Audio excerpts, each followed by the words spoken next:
In the rolling hills of Rampara stands a school like no other, a place where discipline meets determination, where sportsmanship is as treasured as scholarship, where united efforts build the future. This is Bugamba Secondary School, Uganda's leading school, the giant of Western Uganda. In the morning of June 18, 2025, the campus is alive. Music hums softly in the background as hundreds of students don their house colors: elephant, cheetah, lion, zebra, tiger, and leopard, each ready to write their own page in the story of Sports Day 2025. The event begins with a challenge that demands not just strength but heart, the marathon. The girls take the first stride from the school's main gate. They follow the winding route through Riverbo, branch onto Kayonza Road, and return to the school pitch, fighting against the early morning chill, the rising sun, and the rhythm of their own breath. It is a test of endurance, and the girls rise to the occasion with courage in every step. Soon after, the boys take their position. The path is longer, tougher, and unforgiving. From the same main gate, they push through Riverbo, march up the rugged hills and corners of dusty Kanyampia, turn left at Lake Kanuma's home, descend through Omkatensani, brave the stretch and steeps of Matapimpa, the sharp and dusty veins of Kalangala, and finally re-enter the school grounds, where a roaring crowd awaits them at the beach. It is not just a marathon, it is a mission, one that requires grit, pride, and pure stamina. The finish line marks more than the end of a race. It is where stories of determination are born. Cheers erupt, sweat drips from their tired faces, and medals find new owners. But in truth, every runner is a winner. For they run not just for themselves, but for their physical fitness, houses, for honor, for Bugamba Secondary School. As the sun climbs higher into the sky, the afternoon shifts into raw strength and technique. The field becomes a stage for power and precision. Long jumpers flying through the air, high jumpers clearing bar after bar, and throwers launching shot puts, javelins, and discus with focused determination. These are moments where athletes are measured not only in distance but in heart. Housemates chant names, volunteers keep time and records, and the school spirit echoes with every successful leap and throw.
But Sports Day at Bugamba is never just about one day. On June 19th, day 2 of the competition dawns bright with anticipation. The sprint lanes are chalked, the baton exchanges rehearsed, and the thrill of competition thick in the air. This is the day of athletics. Short bursts of speed, carefully calculated strides, and precision teamwork in relays. The 100-meter and the 200-meter events capture pure speed. The 400-meter and 800-meter challenge strategy and endurance. The 1,500-meter and 3,000-meter races test the long-distance warriors. And then come the electrifying relays, 4 times 100 meters and 4 times 200 meters, where unity meets urgency and every handoff becomes a heartbeat. The track becomes a place of drama. Some stumble, others surge, but all run with purpose.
Sports Day at Bugamba Secondary School is more than just a competition. It is a celebration of talent, unity, and youthful spirit. It is a tradition that molds champions, not just on the field, but in life. From the marathon roads to the final relay lap, from the first cheer to the last chant.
After 2 days of fierce but friendly competition, the moment of truth arrives. The entire school gathers around the field for the award ceremony. Drums roll, tensions rise, and house flags fly.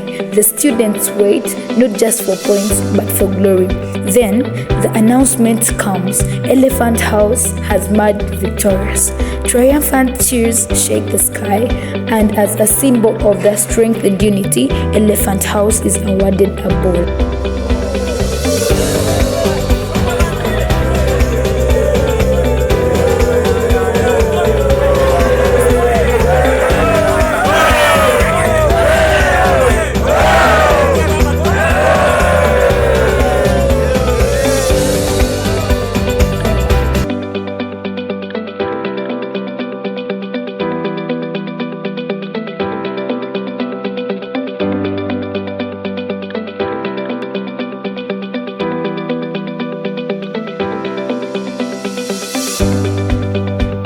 This was Sports Day 2025. Unforgettable, uniting, and undeniably Bugamba.